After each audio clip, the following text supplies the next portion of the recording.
Thank you for coming. नमस्कार. हे बाजूला घ्या ना.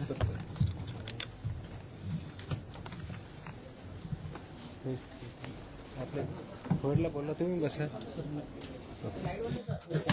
थोडं पाठीमाग घेऊ का? थोडं पाठीमाग सरू का?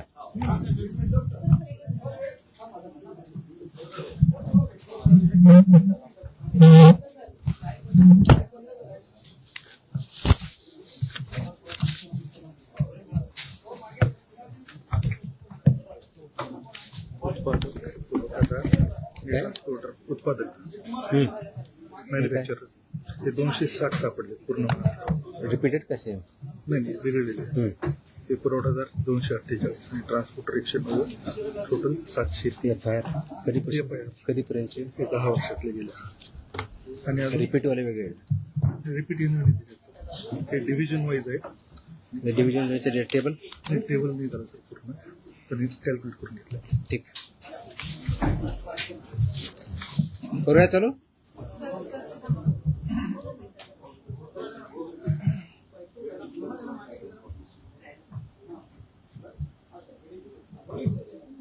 Okay. Welcome to the press conference. आज मुद्दामून एक महत्त्वाच्या विषयासाठी आपल्याला इथं बोलवलं आहे.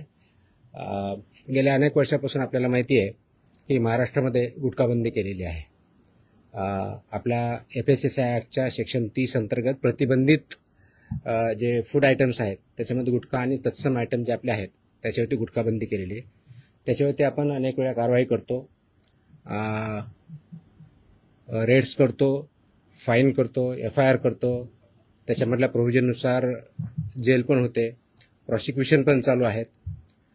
परंतु प्रोहिबिटेड आयटम असतानाही, फूड आयटम असतानाही महाराष्ट्रातल्या ऑलमोस्ट सगळ्या ठिकाणी हा गुटखा विकला जातो आणि कंझ्युम केला जातो. ही रियालिटी आपण बघतोय. मग याच्यावरती पर्याय काय? एन्फोर्समेंट तर चालू आहे, ते आपण आता जास्त स्ट्रिक्ट करत आहोत, तर ते चालूच राहील. परंतु याच्यावरती काही डेटरन्स असा क्रिएट करता येईल का की ज्याच्या माध्यमातून, कारण प्रोड्युसर तर इथं नाही आहेत प्रोहिबिटेड असल्यामुळं, ते बाहेरून आपण जे याच्यामध्ये इन्व्हॉल्व असणारे बिझनेसेस आहेत, बिझनेस पर्सन्स आहेत, ट्रान्सपोर्टर्स आहेत, रिटेलर्स, होलसेलर्स, सेलर्स, हे त्याच्यामध्ये इन्व्हॉल्व आहेत. त्या प्रकारचं एक रॅकेट आहे आणि ते जर उद्ध्वस्त करायचे तर आपल्याला खूप मोठ्या प्रमाणात स्ट्रॉंग स्टँड घेणं हे गरजेचं आहे. ह्या निष्कर्षापर्यंत शासन पोहोचलेलं आहे आणि म्हणून मध्ये बऱ्याच वेळेस याच्यावरती डिस्कशन पण झालं की काय केलं पाहिजे. आणि मी इथं जॉईन झाल्यानंतरही याच्यावरती आम्ही विचार केला काय करता येईल, कारण याच्यामध्ये this is a danger to public health आणि म्हणूनच तो आयटम प्रोहिबिट केलेला आहे. जर पब्लिक हेल्थला जर डेंजर असेल आणि तो आयटम प्रोहिबिट केलेला असेल तरीही त्याचा व्यापार होत असेल, तिथं ट्रान्सपोर्ट होत असेल, होलसेलर विकत असतील, सेलर विकत असतील आणि तो अवेलेबल होत असेल, तर त्याच्यावरती स्ट्रिंजेस्ट पॉसिबल ॲक्शन घेणं गरजेचं आहे. ह्या निष्कर्षापर्यंत पोहोचल्यामुळं आज दिनांक 12 जून रोजी मी मोका लावण्याचे आदेश पारित केलेले आहेत. So we have issued the order saying that MCOCA provisions will be, MCOCA कायदा, मकोका ज्याला आपण म्हणतो, Maharashtra control of organise crimes act 1999 हा आम्ही इन्व्होक केलेला आहे. ही माझी त्याची ऑर्डर आहे इश्यू केलेली. आणि ह्या ऑर्डरच्या अनुषंगाने हा फक्त फूड सेफ्टी ॲक्ट 2006 कलम 3, 26, 27, 30, 38, 41, 42, 59, 63, 64 आणि 89 बरोबरच Maharashtra control of organise crimes act 99चा sections 21D, 21E, 21F, 3, 4, 18, 21 and 23 read with code of criminal procedure 1973 किंवा भारतीय नागरिक संहिता सुरक्षा संहिता 2023 याच्या अनुषंगाने ही ऑर्डर मी आज पास केलेली आहे. एक मिनिट मला बोलू तर द्या, माझं पूर्ण होऊ दे. पूर्ण झाल्यानंतर विचारा ना प्रश्न. सो ही कारवाई करताना हे प्रोव्हिजन्स आहेत. त्याच्यामध्ये ऑथॉरिटी कोणती आहे, त्याचं रॅशनेल काय आहे, कोणत्या क्राईम्सला, कोणत्या ऑर्गनाइज क्राईम मधल्या जी 21D ची डेफिनेशन सांगितलं त्याच्या क्राईम मध्ये हा क्राईम कसा बसतो, याच्या ऑथॉरिटी कोण कोण आहेत, ह्या सर्व आपण डिफाईन केलेल्या आहेत. आणि याच्या अनुषंगाने अल्टिमेटली आपण काही ऑर्डर्स, डिरेक्शन्स या माध्यमातून दिलेल्या आहेत. त्याच्यामध्ये ज्या ज्या ठिकाणी हे मोर दॅन वन्स एखाद्या ह्याच्यामध्ये ट्रेड करणारा व्यक्ती, संस्था, आस्थापना असेल त्यांच्याविरुद्ध कंपल्सरी मोका इन्व्होक करायचे ही ऑर्डर आहे. त्याचबरोबर सेक्शन 23 ऑफ मोकोका ची जी प्रोसेस दिलेली आहे ती प्रोसिजर कंपल्सरी पाळायची हे पण आपण या सेक्शनमध्ये आदेश दिलेले आहेत. त्यानंतर persons and entities against whom MOCOCA shall be invoked are manufacturers and producers of prohibited food products, number 1. Number 2, financiers funding their manufacture, procurement or distribution. Number 3, interstate and intrastate suppliers and commission agents. Number 4, transporters and vehicle operators, including agents who book or arrange transport. Number 5, godown operators, warehouse owners and store managers who knowingly store such products. 6th, wholesale dealers and distributors. 7th, sub-dealers and semi-wholesaler agents. 8th, retail sellers forming part of an identified organized network. And 9, any other person who knowingly facilitates, abets, conceals or assists any of the above. त्या इतक्या जणांविरुद्ध मोकोका वापरायचे ह्याच्यामध्ये आदेश आपण केलेले आहेत. त्याचबरोबर प्रिझम्पशन ऑफ एलिजिबिलिटी जी आहे ते फक्त याच्यावरती नाही तर प्रिझम्पशन ऑफ एलिजिबिलिटी हे आपण ज्यावेळेस म्हणतो की any one or more of the following is present, ते स्ट्रॉंग प्रिझम्पशन फेवर करणारं मोकोकाला हे प्रोव्हिजन वापरायचं. आणि no officer shall refrain without recording specific return reasons approved by joint commissioner. रिजनचं जे असेल त्याच्यामध्ये की interstate supply chain or manufacture nexus हे आपल्याला वरती न्यायचं, प्रिझम्पशन ऑफ एलिजिबिलिटीसाठी वापरायचं. Clandestine godowns, fake labels, dummy firms or forged invoices याच्यासाठी सुद्धा हा वापरायचा आहे. Simultaneous seizures across multiple districts pointing to a common syndicate त्याच्यासाठी सुद्धा वापरायचं आहे. Corruption of enforcement officials or intimidation of informants of witnesses यासाठी आपण वापरणार आहोत. Seizure value exceeding ₹10 lakhs in a single action or ₹25 lakhs cumulatively from the same account or network. आणि financial flows indicating systematic profiteering including hawala और बेनामी channels याच्यासाठी आपण ते एस्केलेट करण्यासाठी हे सुद्धा प्रोव्हिजन त्याच्यामध्ये आपण वापरणार आहोत. याची ओरिजिनल ड्युटी आहे ते आपण फूड सेफ्टी ऑफिसरवरती देणार आहोत. डेजिग्नेटेड ऑफिसरच्या ड्युटी आपण याच्यात ज्याला असिस्टंट म्हणून त्यांना डिफाईन केलेल्या आहेत, जॉईंट कमिशनरच्या केलेल्या आहेत. नेटवर्क वाईड प्रॉसिक्युशन करायचं हे आपण सांगितलं आहे, पार्शियल ऍक्शन घ्यायची नाही, कंप्लीट घ्यायची. आणि कॉन्फिस्केशन, अटॅचमेंट अँड फोरफिचरचं कसं करायचं ट्विन ट्रॅक स्ट्रॅटेजी ही पण त्याच्यामध्ये सांगितलेली आहे. त्याचं प्रॉसिक्युशन रजिस्टर मेंटेन करायचं सांगितलेलं आहे, बेलला अपोजिशन करायचं सांगितलेलं आहे आणि procedure compliance with the criminal procedure code हे सुद्धा आपण मॅन्डेटरी केलेलं आहे. याचा सर्वांचा ऑब्जेक्टिव्ह जो आहे बेसिकली आपण मोका का वापरतोय कारण हा स्ट्रिंजंट लॉ आहे, आय अंडरस्टँड. आणि त्याचं म्हणूनच खूप थॉट करून, विचार करून याच्यावरती कायद्याचे जे कलम आहेत, सेक्शन्स आहेत त्याचा अभ्यास करून this order is basically done to prosecute in the interest of food safety in violation but as an organized crime against public health. हा क्राईम पब्लिक हेल्थच्या अगेन्स्ट आहे. आणि आर्टिकल 47 ऑफ द कॉन्स्टिट्यूशन जे आहे ते स्टेटला मॅन्डेट करतं. That is where my order begins with. आणि तुम्हाला copy me देईलच, press note बरोबर ही कॉपी पण असेल, so that you can go through that order. It says Article 47 of the Constitution of India cast upon a state primary duty to improve public health and in particular to bring about prohibition of consumption of substances injurious to health. हे already आपण prohibit केलेलं आहे, त्याचं implementation व्हावं, public health improve व्हावं आणि public health जी endanger होते ते कंट्रोल करता यावं या दृष्टिकोनातून मोकोका कायद्याचे प्रोव्हिजन हे प्रोहिबिटेड आयटम जे 32 म्हणजे फसाई ऍक्टच्या सेक्शन 32 अंतर्गत जे आपण प्रोहिबिट केलेले आयटम आहेत त्यांच्यावरती आजपासून म्हणजे अगोदरच लागू करू शकलो असतं, पण आज आपण ती ऑर्डर काढलेली आहे and it will B implemented completely across the state of Maharashtra.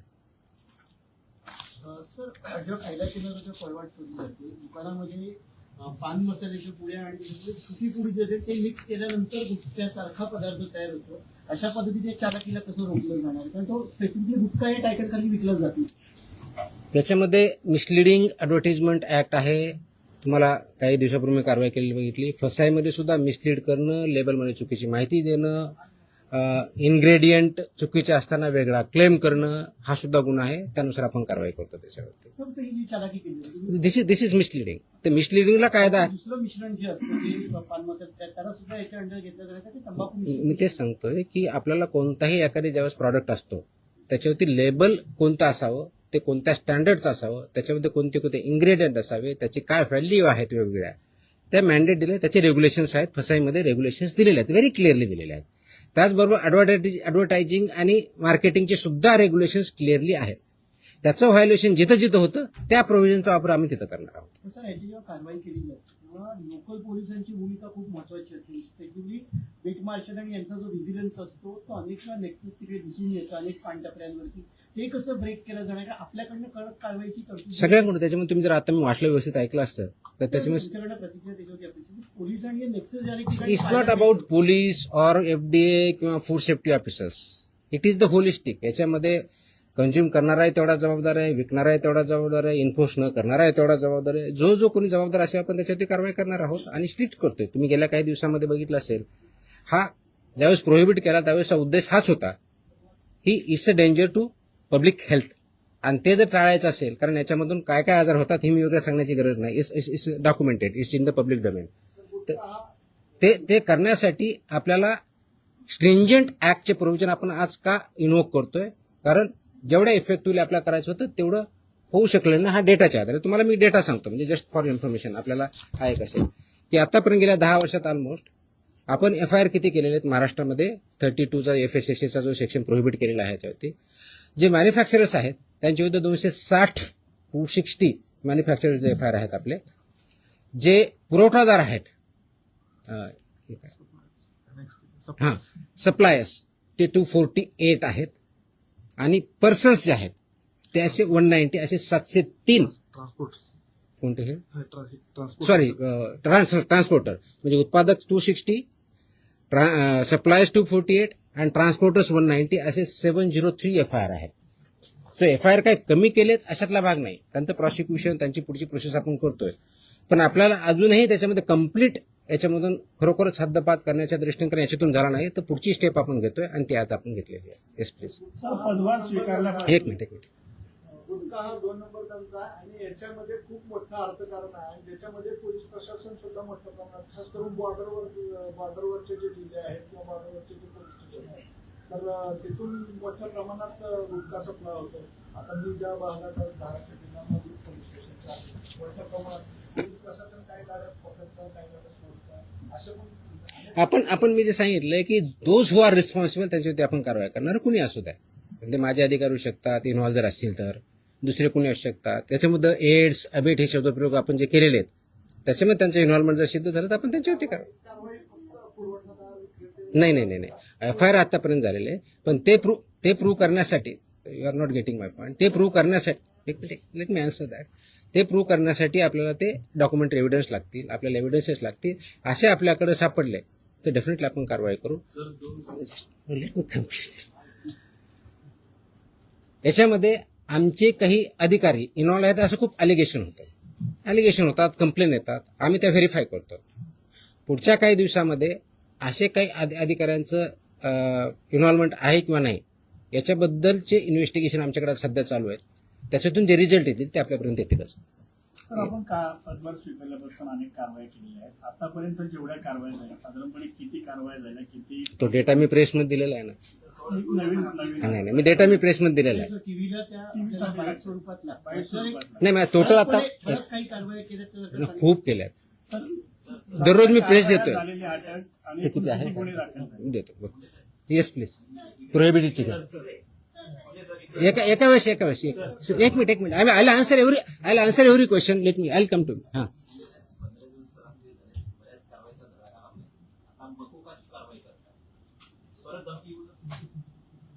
मला धमकी आलेलं कुणी सांगितलं तुम्हाला? नाही, sorry, no sorry, please look at ती जुनी क्लिप आहे, कमीत कमी 10 वर्षापूर्वीची आहे. Look at the clip.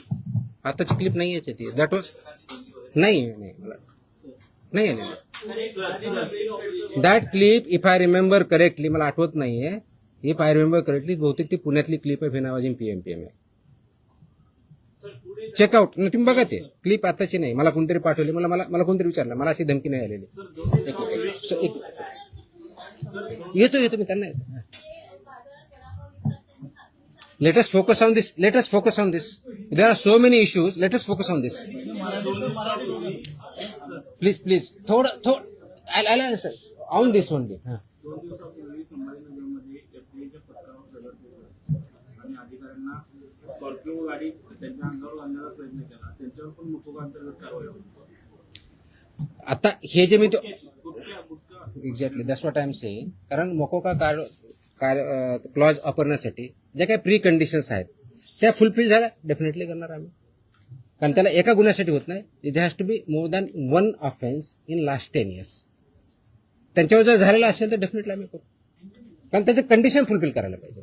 Otherwise आमचे FSSAचे ऍक्ट, BNS ऍक्ट आम्ही ते वापरतोच आहोत. आज ती जे हल्ला झाला त्याच्यावरती इमिजिएटली शिफ्ट कारवाई पण झाली, 7 का 8 लोक त्याच्यामध्ये अरेस्ट पण झाले इमिजिएटली.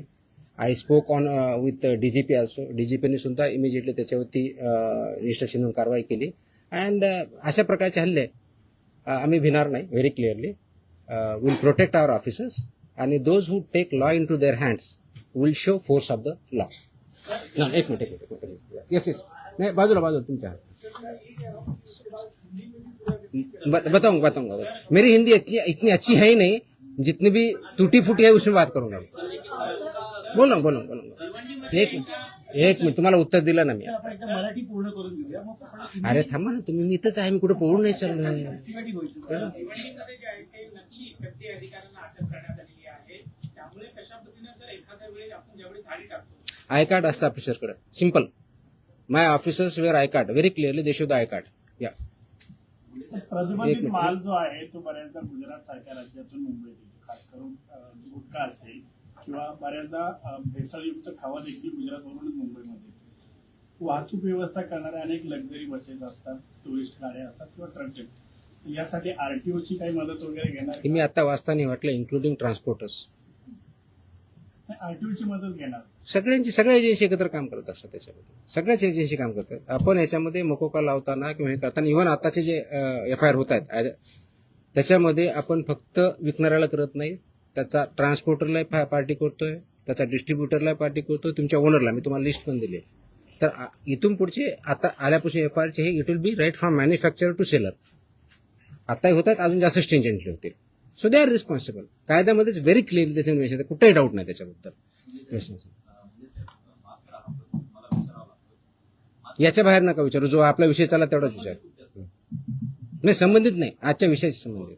तुकाराम मुंडे साहेब या विभागाचा पदभार ग्रहण करतात, तो विभाग नेहमी चर्चेत येतो, असं का होतं? त्याचं उत्तर तुम्ही द्या, मी कसं देणार आहे? आय मीन तो काय होतो तर you are better. No, I cannot answer this.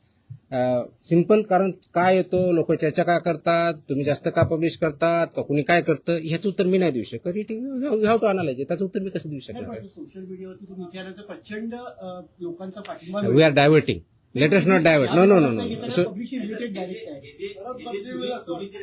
No, हे जे विषय त्याच्यावरती आपण बोलू, बाकीचे विषय नाही. हा नाही, याच्या अगोदर फक्त हा डेटा प्रोहिबिटेड ना, प्रतिबंध. आता तुम्ही जो विचारला होता प्रश्न की मी 25 मे ते 11 जून या काळामध्ये प्रोहिबिटेडच्या बाबतीत म्हणजे प्रतिबंधित आयटमच्या बाबतीतला सांगतोय, बाकीच्या नाही सांगत आहे, कारण हा प्रोहिबिटेडचा विषय आहे. म्हणून तपासणी केलेल्या आस्थापना म्हणजे प्रोहिबिटेडच्या बाबतीत त्या 354 आहे, 354. बाकीचे असेल ना आपल्याकडे पुढची केलेली ती पण असेल ना, तो पण मागवा ना. आणि ड्रगचे असेल तर ड्रगचं पण मागवा. त्याच्यामध्ये नाही सॉरी, प्रतिबंधित पदार्थ आढळलेल्या आस्थापनाची संख्या 344 सापडली आपल्याला. तपासणी 354 केली, 344 मध्ये फाइंड आउट झालं. जप्त साठ्याची किंमत ह्या 344 मध्ये एक किती रुपये 3,27,24,629 rupees. 3,27,24,629 rupees. FIRs 235.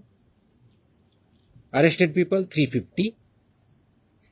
Seal establishment of this 344 are 274. Seized vehicles are 26, and the price of that vehicle is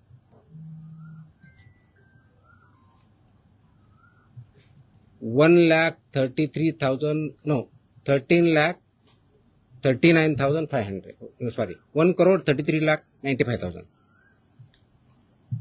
So this is about 25 मे ते 11 जून प्रोहिबिटेड आयटमच्या बाबतीत जी मोकोका आपण लावला त्याच्या बाबतीतची माहिती आहे.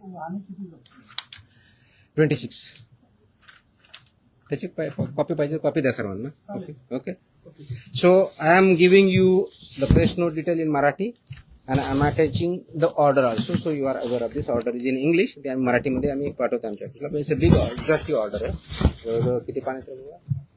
8 पानाची ऑर्डर आहे. कारण याच्यामध्ये रॅशनिंग डिस्ट्रीब्यूट सगळं आहे. So will get this one press note plus this one. हिंदीमध्ये माझी हिंदी चांगली नाही होत एवढी यार. मैं इतना बुरा लगूंगा उसमें. मैं इंग्लिश में बोल सकता हूँ. हाँ.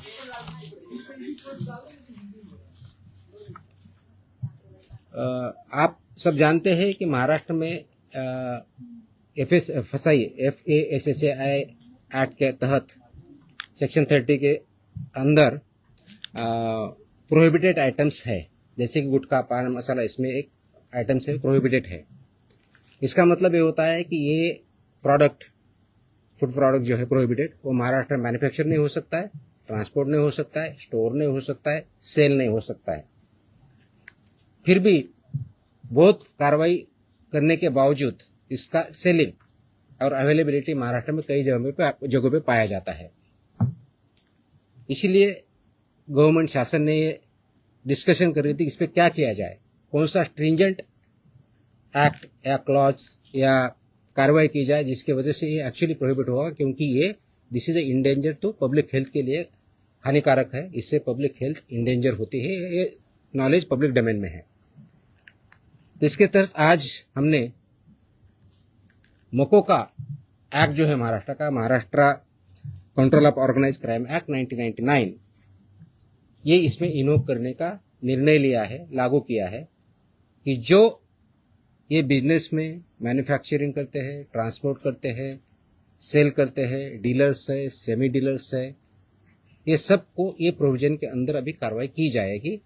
उसकी जो प्रोसीजर दी है सेक्शन 23 के अंदर मोकोका के, वो फॉलो करके ये मैंडेटरी किया गया है कि जो मोकोका के प्रोविजंस के में लायबल है वो मैंडेटरी हमारे ऑफिसर FIR करते समय मोकोका का प्रोविजन एक्ट इन्वोक करेंगे और उनको पनिशमेंट करेंगे. इसका ऑब्जेक्टिव है, उद्देश्य है कि पब्लिक हेल्थ जो इंडेंजर हुई है इसकी वजह से उसको पूरा तरह से रोका जाए, और वो जो हमने प्रोहिबिशन किया है आइटम्स में उसका अवेलेबिलिटी महाराष्ट्र में कहीं न हो और लोग उसको न खाए, जिसकी वजह से उनकी हेल्थ अच्छी रहेगी, उनका हेल्थ अच्छे रहने की वजह से उनका प्रोडक्टिविटी अच्छी रहेगी, और जो ह्यूमन डेवलपमेंट है, ह्यूमन ग्रोथ है, उसको भी अच्छी तरह से हो जाएगा. इसीलिए ये प्रोविजन आज हमने इन्वोक किया है. इसका ऑर्डर हमने आज as a commissioner food safety Maharashtra बोल के इश्यू किया है, और ये लागू हो रहा है और ये सब स्ट्रिक्टली आगे इम्प्लीमेंट होगा. अब तक का लास्ट 10 साल में जो मैन्युफैक्चरर्स है उनके खिलाफ 260 FIR हुए हैं, जो सप्लायर्स है 248 FIR हुए हैं, जो ट्रांसपोर्टर्स है 190, ऐसे 703 FIRs भी हो चुके हैं. इसका डेटा हमने मांगा है, उसका एनालिसिस भी चल रहा है. तो मेरी ये सुझाव है, वार्निंग है, those who are involve in this business, इधर मैन्युफैक्चरर और ट्रांसपोर्टर्स और सेलर्स और डीलर्स और सेमी डीलर्स, ये महाराष्ट्र में आप काम बंद कीजिए, नहीं तो ये कानून के हिसाब आपको कड़ी से कड़ी जो आपको सजा इसमें पता है वो दिया है, इसी शासन सजा देंगे, प्रोसिक्यूट करेंगे, और हम महाराष्ट्र जो प्रोहिबिटेड आइटम है उसमें नहीं मिलने देंगे. किस के तहत ये जो हमने बताया कि इसमें कौन कौन आता है, तो इसमें मैन्युफैक्चरर आएंगे, manufacturer end producers of prohibited items, financiers funding जो करते हैं मैन्युफैक्चर के लिए या प्रोक्यूरमेंट के लिए या डिस्ट्रीब्यूशन के लिए, वो भी आएंगे। इंटर स्टेट और इंट्रा स्टेट सप्लाईज जो है वो भी इसमें आएंगे, कमीशन एजेंट्स भी इसमें आएंगे, ट्रांसपोर्टर्स आएंगे, व्हीकल ऑपरेटर्स आएंगे, इंक्लूडिंग एजेंट्स हु बुक और अरेंज फॉर ट्रांसपोर्ट, वो भी आएंगे। गोडाउन ऑपरेटर्स आएंगे, वेयरहाउस ओनर्स आएंगे and store managers who knowingly store such products, वो भी आएंगे। होलसेल डीलर्स एंड डिस्ट्रीब्यूटर्स भी आएंगे, sub dealers and semi wholesalers भी आएंगे, एजेंट्स भी आएंगे, retail sellers forming part of an identified organise network भी आएंगे, और एनी अदर पर्सन नोइंगली, जानबूझ के उसको अबेट करता है, इंफॉर्मेशन कंसील करता है या असिस्ट करता है, ये सब कुछ चला के लगेगा। सेलर है,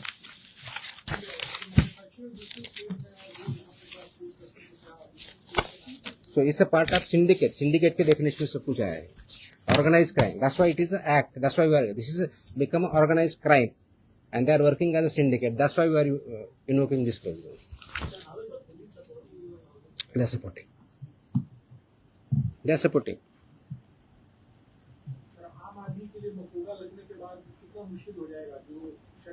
आम आदमी को क्यों मुश्किल होगा?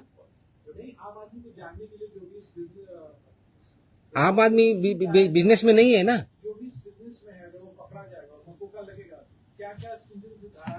ये तो आप मुकदमे में क्लियरली है ना, लाइफ इम्प्रिजनमेंट प्रोविजन आहे ना।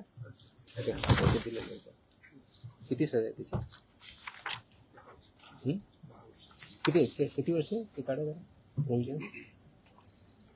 ऑफकोर्स दे प्रोसिक्यूट होंगे, कोर्ट में केस चलेगा। हाँ ऑफकोर्स, आपको बेल अपोज कर हमने बता ही दिया ना कितना है।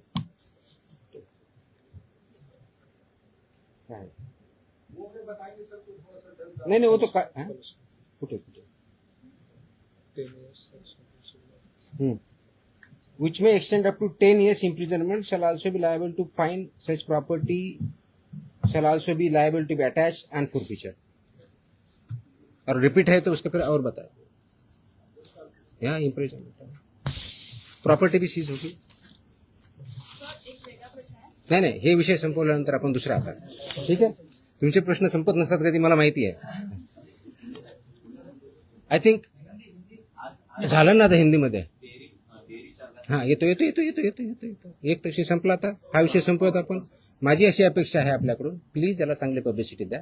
दिस is in the interest of state of Maharashtra, is very very crucial, very very crucial. Many people have fallen prey to this, so we need to save our people. We need to work. That's a public health hazard, and we have to eliminate it. Absolutely clear. So इसीलिए मुझे ये publicity जितनी ज़्यादा दे सकते हो वो दे दो.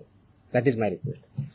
Dairy ओनर्सची आणि मॅन्युफॅक्चर म्हणजे मिल्क अँड मिल्क प्रोडक्ट्स याच्यामध्ये आज मीटिंग मी सगळ्यांची बोलवली होती. उद्देश हा होता की डेअरी सेक्टरमध्ये जे फसाईचे रेग्युलेशन्स आहेत, स्टँडर्ड्स आहेत, म्हणजे सगळ्या सेक्टरमध्ये आहेत, त्याच्यामध्ये डेअरीचे पर्टिक्युलरली बोलवले होते, कारण तो खूप मोठा इश्यू आहे, अनेक वर्षापासून आहे. अत्यंत चांगले लोक काम करणारे त्याच्यात आहेत आणि काही त्याच्यामध्ये चुकीचं काम करणारे पण आहेत. आणि म्हणून FDA म्हणून आम्ही काय कारवाई करणार as a regulator. FDA is a regulator आणि मी फूडच्या बाबतीत म्हणलं फूड कमिशनर स्टेट म्हणून आम्ही रेग्युलेट करतो जे फसाईचे नॉर्म्स आहेत. कारण फसाई ॲक्ट हा 2006ला आला, त्याचे रूल्स 2011ला झाले आणि 2011 पासून आतापर्यंत वेगवेगळे रेग्युलेशन किंवा स्टँडर्ड्स फसाईने डिक्लेअर केलेले आहेत. ते मॅन्डेटरी आहे सर्वांवरती. जे जे फूड बिझनेसेसमध्ये आहे, ज्याला आपण FBO म्हणतो, फूड बिझनेस ऑपरेटर, ते रजिस्टर्ड असणं हा भाग वेगळा आहे. पण त्यांनी कोणत्या कोणत्या प्रकारचे स्टँडर्ड्स जे जे प्रॉडक्ट आहेत त्याला वापरायचे, त्याप्रमाणे प्रॉडक्ट तयार करायचे किंवा सेल करायचे, हे त्याच्यामध्ये स्टँडर्ड्स दिलेले आहेत. त्याच्यामधला एक भाग म्हणून जे मिल्क अँड मिल्क प्रॉडक्ट्स आहेत याच्यासाठी जे स्टँडर्ड्स लागतात ते त्यांनी पाळावेत, ते त्यांनी इम्प्लिमेंट करावेत. या दृष्टिकोनातून एक इंटरॅक्शन सेशन, कायद्याचे प्रोव्हिजन, रेग्युलेशन्स कोणते आहेत ते त्यांना आम्ही सांगितले. त्यांचे जे काही इश्यू होते ते आम्ही समजून घेतले आणि यातून पुढे खूप स्ट्रिक्टली याच्यावरती इन्फोर्समेंट होईल. राईट फ्रॉम कलेक्शन सेंटर गावातलं जे असेल तिथपासून ते म्हणजे तुमचा MBO असेल, म्हणजे तुमचं जे चिलिंग सेंटर असेल, कलेक्शन सेंटर्स असेल, चिलिंग सेंटरपासून तुमच्या डेअरीपर्यंत जात असेल, मग तुमचा दूध प्रॉडक्ट बनवणारा किंवा पनीर बनवा तिथपर्यंत जात असेल, ते प्रॉडक्ट बनवून ते कंझ्युमरपर्यंत जात असतील, ही सगळी चेनमध्ये जे जे त्याच्यामध्ये इन्व्हॉल्व आहेत त्यांनी हे सगळे स्टँडर्ड्स पाळले पाहिजेत, इम्प्लिमेंट केले पाहिजेत आणि त्याच्यामुळे चुकीचं काही होणार नाही हे त्यांना समजून सांगण्यासाठी, कायद्याचे प्रोव्हिजन समजून सांगण्यासाठी आम्ही मीटिंग बोलवली होती, इंटरॅक्शन केली. मी एक प्रेझेंटेशन पण केलं की कायदा काय सांगतो, नाही केलं तर त्याचे काय प्रोव्हिजन होतात. तर 2-3 ठळक ज्या गोष्टी आहेत त्याच्यामधल्या, तर एक पहिलं की अनसेफ फूड हे कशाही परिस्थितीत टॉलरेट केलं जाणार नाही, इन्क्लुडिंग मिल्क प्रॉडक्ट्स. अनसेफ फूडची डेफिनेशन कायद्यात दिलेली आहे, त्याच्यामुळे इथे बोलत नाही, ते तुम्ही वाचू शकता, त्याच्यात क्लिअरली आहे. दुसरं अडल्चरेटेड फूड, तिसरं मिसब्रँडेड, चौथं सबस्टँडर्ड आणि अजून काय एवढंच नाही. सो अशा प्रकारच्या कॅटेगरी आहेत आणि या प्रत्येक कॅटेगरीला काय पनिशमेंट आहे हे कायद्यामध्ये दिलेलं आहे. तर ते व्हायलेट तुम्ही करू नये, त्याचे जे वेगवेगळे रेग्युलेशन, पहिला रेग्युलेशन फॉर रजिस्ट्रेशन कंपल्सरी आहे, ते बऱ्यापैकी इम्प्लिमेंट आहे आजच्या डेटला, रजिस्ट्रेशन आणि लायसन्सिंग, पण तेवढ्या पण चालत नाही. फूड प्रॉडक्ट्सचे जे 2011चे स्टँडर्ड्स आहेत ते बऱ्याच वेळेस कॉम्प्रोमाइज केले जातात, ते करता येणार नाही. मार्केटिंगच्या किंवा ॲडव्हर्टाइजिंगच्या बाबतीत चुकीचं दिलं जातं, ते करता चालणार नाही. त्याचबरोबर काय म्हणतो त्याला, प्रिंटिंग काय म्हणतो त्याला, प्रिंट करतो ते लेबलिंग जे आहे ते व्यवस्थित होत नाही किंवा चुकीच्या पद्धतीने होतं किंवा मिसलिडिंग होतं, ते चालणार नाही. पॅकेजिंग त्याचे स्टँडर्ड्स ठरवले आहेत, ते पॅकेजिंग त्याच पद्धतीनं पाहिजे, ते चालणार नाही. हे त्यांना आम्ही चांगल्या पद्धतीनं समजून सांगितलं आहे आणि बाय अँड लार्ज त्यांची कन्व्हिन्स झालेली आहेत की येस आमच्याकडे काही ज्या त्रुटी असतील तर आम्ही त्याच्यामध्ये कारवाई करू, जेणेकरून हे जे दूध आहे किंवा प्रॉडक्ट आहे, फूड अँड फूड प्रॉडक्ट जे आहेत ते कंझ्युमरला जे स्टँडर्ड फसाईने घालून दिलेले आहेत ते त्याप्रमाणे करतील. जे करणार नाही त्याच्यामध्ये फसाई ऍक्टनुसार आपण त्याच्यावरती कारवाई करणार आहोत. आता हे standard over a period of time आहे, 2011 पासून आतापर्यंत जवळजवळ टोटल 28 प्रकारचे रेग्युलेशन किंवा स्टँडर्ड आहेत, त्याच्यातले 6 हे ऑथॉरिटीचे आहेत, मग 22 आहेत वेगळ्या प्रॉडक्टच्या बाबतीतले आहेत सगळे. त्याच्यातले बऱ्याचशा अंशी 6 ते 10च्या दरम्यान हे फूड अँड फूड प्रॉडक्ट्स लागतात. प्रत्येकाला मोर दॅन 1 लागतात, रजिस्ट्रेशन कंपल्सरी आहे, पण ते फूड कॅटेगरी जी असेल त्यांना ते लागतात. ते स्टँडर्ड्स आम्ही जास्त इम्प्लिमेंट करू, सॅम्पलही आम्ही वाढवू आणि त्याचबरोबर आम्ही हे सांगितलं की कंप्लायन्स करणं ही तुमची जबाबदारी आहे आणि इन्फोर्स करणं ही आमची जबाबदारी ॲज अ रेग्युलेटर म्हणून. ती इन्फोर्समेंट आमचं स्ट्रिंजंट होईल. त्याच्यामुळं आपण स्वतः आपल्या आधीनिसं ज्यांच्याकडून तुम्ही दूध घेता, जे चिलिंग सेंटर्स आहेत, जे तुमचे प्रॉडक्ट्स आहेत, तुमचे प्लांट्स आहेत, त्या ठिकाणी याचं कोणतंही व्हायोलेशन होणार नाही याची काळजी तुम्ही घ्या. आणि सबस्टँडर्ड असेल, अनसेफ असेल, तो माल रिजेक्ट करा, तो तुम्ही वापरू नका, दुसऱ्याकडे वापरू देऊ नका, so that this unsafe, substandard, adulterated, misbranded असं कोणताही प्रॉडक्ट मार्केटमध्ये येणार नाही. त्यासाठी तुम्ही कार्यरत राहा आणि ते कंप्लायन्स करता की नाही त्याचं एन्फोर्समेंट आम्ही बघू आणि जिथं कंप्लायन्स होत नाही त्यांच्यावरती आम्ही स्ट्रिक्ट कारवाई करू. दिस वॉज द मीटिंग. तुमच्या कारवाईचं शेतकरी फार खुश आहेत. तुमच्या कारवाईच्या आठवडी तालुक्यामध्ये तुमचा दुधाभिषेक करण्यात आला. दुधाचे रेट वाढतील असं वाटतं तुम्हाला? रेट माझ्या हातात नाही आहेत. वाढवणं हा इज अ फ्री मार्केट, त्याच्यामुळे दुधाचा किती रेट असा होते डिमांड सप्लाय होती ठरलं आहे. पण आपण अडल्चरेशन बंद करू शकलो, आपण सबस्टँडर्ड दूध बंद करू शकलो, प्रॉडक्ट्स बंद करू शकलो, तर ऑफकोर्स प्युअर दुधाला डिमांड वाढेल. ऑफकोर्स मार्केट फोर्सेसनुसार त्याचे जे काही परिणाम होते ते होते. आतापर्यंत ज्या कारवाया झाल्या, अनेक जप्त केलेला माल आहे तो टेस्टिंगसाठी पाठवण्यात आलेला आहे. किती अहवाल येणे बाकी आहे? आता खास करून दूध किंवा दुग्धजन्य पदार्थ यांचे लवकर नाशवंत होतात, त्याची आम्ही काळजी घेत आहोत. त्याचे जे पिरियड दिलेला आहे, ड्रगच्या बाबतीत 60 दिवसाचा असतो, फूडच्या बाबतीत 14 दिवसाचा असतो, त्या वेळेतच येतील आम्ही इन्श्युअर करतोय. त्याची सुद्धा मी आढावा घेतलेला आहे. आपल्याकडं 3 ठिकाणी आपल्या स्वतःच्या लॅब आहे. पुण्याला आपली हेल्थ डिपार्टमेंटची ऑलरेडी लॅब आहे, प्लस मुंबईमध्ये BMCची लॅब आहे, प्लस गव्हर्नमेंट ऑफ इंडियाच्या फसाच्या PPP वरती लॅब आहेत. त्याच्यामुळे आपण ते सॅम्पल वेळेत कसे होतील याची आपण काळजी घेत आहोत. मनुष्यबळा संदर्भात देखील मागे एकदा भरपूर एकाच दिवशी सगळं, मग तुम्हाला परत प्रेसला यायचं नाही का असं सांगा, मी सांगू शकतो. नाही, रोज तर नाही शक्य, पण इन बिटवीन आपण भेटत जाऊ. 100 नहीं इसमें वो प्रोहिबिटेड आइटम के लिए है. विल एज आई टेल ना, इसमें रिपीट ऑफिसेस कितने क्या है हम देखेंगे. Will examine everything. We have collected data, we have started work on that. ये एक दिन का ऑर्डर नहीं है. It has lot of thought has gone into it. जो कंडीशन में अगर फुलफिल करता है डेफिनेटली, इसलिए मैंने मैंडेटरी किया है ना उसको. या सरकारी रुग्णालयांना पुण्यातील आणि पिंपरी चिंचवडमधील रुग्णालयांना हिंदुस्थान अँटीबायोटिक्स कंपनीमधून औषध निर्मिती थांबवण्याचा निर्णय आपल्या विभागाने घेतला आणि औषध निर्मितीमध्ये त्रुटी आढळल्याने हॉस्पिटल औषध निर्मिती. हॉस्पिटलमध्ये जे इंजेक्शन आणि सलाईन पुरवठा करतात ना, हां, त्या पुण्यातील आणि पिंपरी चिंचवडमधील हिंदुस्थान अँटीबायोटिक कंपनीमध्ये औषध निर्मिती थांबवण्याचा निर्णय घेतला होता, असा यांनी बजावला. म्हणजे कुणी? आपल्या विभागाने कुठे आहे कॉपी ते? प्रश्न आला ना. नाही, तुम्ही प्रश्न असा अझम्पशनवर प्रश्न नका ना विचारू. असा अझम्पशन प्रश्न नका विचारू. तुमचा काय फॅक्ट्स काय ते सांगा. मग अशा आदेश बाजूला असा प्रश्न आला तर कुणी आदेश बरोबर हे तर पाहिजे माहित पाहिजे. औषध निर्मितीमध्ये त्रुटी आढळल्याने शोकॉज नोटीस बजावण्यात आली. प्लीज थोडंसं तुम्हाला समजून सांगतो. कंटेक्स्ट मध्ये मी त्या स्पेसिफिक केसबद्दल बोलत नाही, कारण तुम्ही स्पेसिफिक प्रश्न विचारत नाही. मी तुम्हाला जनरल सांगतो. काय असतं की मार्केटमध्ये जे आपले ड्रग्ज असतात, म्हणजे मेडिसिन्स असतात, त्यांचं आम्ही चेकिंग करत असतो. चेकिंग करताना परत सबस्टँडर्ड, अडल्चरेटेड आणि याच्यामध्ये ड्रगमध्ये एक कॅटेगरी आहे स्प्युरियस किंवा मिसब्रँडेड, या प्रकारचे आढळले तर त्याला पनिशमेंट ड्रग्ज अँड कंट्रोल ॲक्टनुसार आम्ही करतो. असे जर काही कॅटेगरी आढळल्या असते आमच्या याच्यामध्ये तर there is a provision called recall order म्हणतात त्याला, आणि स्टेट ड्रग कंट्रोलर ते करत असतो. ती प्रोसेस आम्ही चालू केलेली आहे.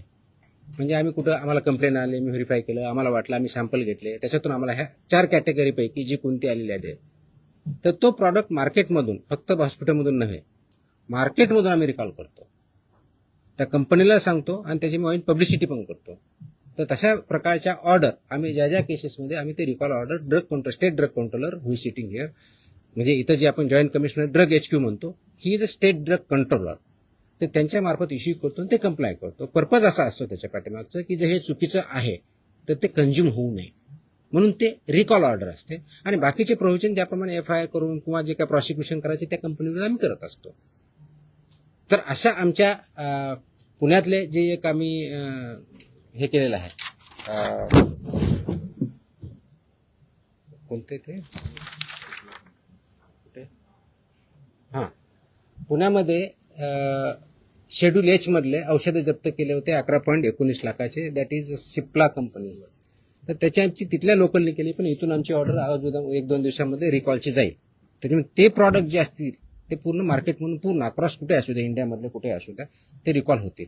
तसेच बाकीच्याही गोष्टीवर आम्ही कारवाई केली. That is the provision you should understand. हे रिकॉल ऑर्डर असते. It's a standard procedure as per the drug control act 1940 आणि त्याच्या अंदर 1945 रूल. हे स्टँडर्ड प्रोसिजर आहे. We are following it now. कदाचित अगोदर होत नव्हती, नाही माहीत, मला माहीत नाही, but will follow it so that public हेल्थला त्याच्यातून डेंजर राहणार नाही. आणि ऑफकोर्स ज्यांनी प्रोड्यूस केलेलं आहे, जे सेल करतात, त्यांच्यावरती नियमानुसार आपले कारवाई. ओके, बिफोर यू फॉरगेट एक लास्ट अजून एक आदेश मी आज पारित केलेला आहे. हा आदेश आहे ड्रग्ज, म्हणजे माझ्याकडे 2 सेक्शन, एक फूड आहे आणि एक ड्रग आहे. हा आदेश आहे की बऱ्याच ठिकाणी आमच्याकडे कंप्लेन येतात, माहिती भेटते की हॉस्पिटलमध्ये कुणी पेशंट ॲडमिट जर असेल आणि त्याला जे काही औषधी लागत असतील तर ते त्यांच्याच फार्मसीमधून घ्यायचे, अशा काही कंप्लेन असतात आमच्याकडे. By law they cannot force any hospital तिथूनच घ्यायचं मॅन्डेट नाही आहे. त्याचे आदेश आम्ही जारी केलेले आहेत. आदेश त्याची पाहिजे तर कॉपी आम्ही प्रेस कदाचित उद्या देऊ, दिली का तयार, पण माहितीसाठी म्हणून देतोय की ऑलरेडी केले की असं त्यांना करता येत नाही. कोणत्याही पेशंटला जर बाहेरून आणायचं हा त्यांचा चॉईस आहे. यू कॅनॉट फोर्स एनीबडी की तुमच्याच फार्मसीमधून किंवा ह्याच फार्मसीमधून किंवा त्याच फार्मसीमधून घ्या, हे तुम्ही पेशंटला फोर्स करू शकत नाही. हे आम्ही सगळ्यांना ऑर्डर काढलेली आहे आणि इट विल बी इन्फोर्स्ड, कारण तो सिटिझन्सचा किंवा पेशंटचा राईट आहे कुठून परचेस करायचा. त्यांना तुम्हाला प्रिस्क्रिप्शन द्यावं लागेल. प्रिस्क्रिप्शन दिल्यानंतर त्यांना जिथून आणायचे तिथून आणतील. त्याच्यामुळे यू कॅनॉट फोर्स की तुमच्याच फार्मसीमध्ये घ्यावा. तो पण आदेश आज आम्ही पारित केलेला आहे. जर डॉक्टरने देऊन दिलं प्रिस्क्रिप्शन, तो त्याच्यात जो प्रिस्क्रिप्शन किंवा पुढे जी काही घेऊन देईल ते फक्त त्याच्याच मेडिकलमध्ये अवेलेबल असतं. जर दुसरीकडे घ्यायला गेला तर तिथं उपलब्ध नसतं. असं का बरं होईल? असं हो सर आहे हो सर आहे नाही मिळत आहे, सर. मला तरी अनुभव आहे. बँड्रामधले डॉक्टर म्हणजे मेडिसिन फक्त त्याच्या हॉस्पिटलसाठी होल्ड ऑन ऐकून घ्या. ते मेडिसिन फक्त त्याच्या हॉस्पिटलसाठी बनवलं आहे का? त्याच्यात मेडिकल सांग. त्याच्यामध्ये स्टँडर्ड ज्या ऍडवायझरीज आहेत त्या ऍडवायझरी अशा आहेत की त्यासाठी जेनरिक ऑप्शन काय हे पण देऊ शकतात, ते मागू शकता पेशंट. अशा स्पेसिफिक आले तर आम्ही कारवाई करू. मला स्पेसिफिक लागेल, जनरल नको. आम्ही कारवाई करू. There is a law. मैं है नहीं बोल रहा, मैं क्वेश्चन नहीं कर रहा हूँ. अगर ऐसे हमारे पास स्पेसिफिक कंप्लेन आते हम कार्रवाई करेंगे ना. सर कसं ते कंटेंट पेक्षा ते ब्रँड नेम देतात, त्यामुळे लोक ब्रँड नेम वरती जातात आणि कंटेंट हा खूप मोठा विषय आहे. प्रिस्क्रिप्शन कसं लिहावं, कुठं लिहावं, कोणतं द्यावं, आता त्याच्यात मी जाणार नाही की तो माझा डोमेन नाही आहे. माझा ड्रगच्या बाबतीतला जो इश्यू आहे, अशा प्रकारच्या कंप्लेंट जर आमच्याकडे आल्या तर will definitely investigation look into it. Okay, I think I have satisfied everybody. आणि मकोकाला जरा वाईट पब्लिसिटी आहे. येस, हे अगोदर नाही सांगायचं का? अरे नाही, आता नाही, बाकीचे सगळे नाही. प्रिंटमध्ये it is required and it is essential also. Okay, चलो, थँक्यू. सर पीएम म्हणजे ट्रेडमार्क की तुकाराम मुंडे? गप्पा नको मारा.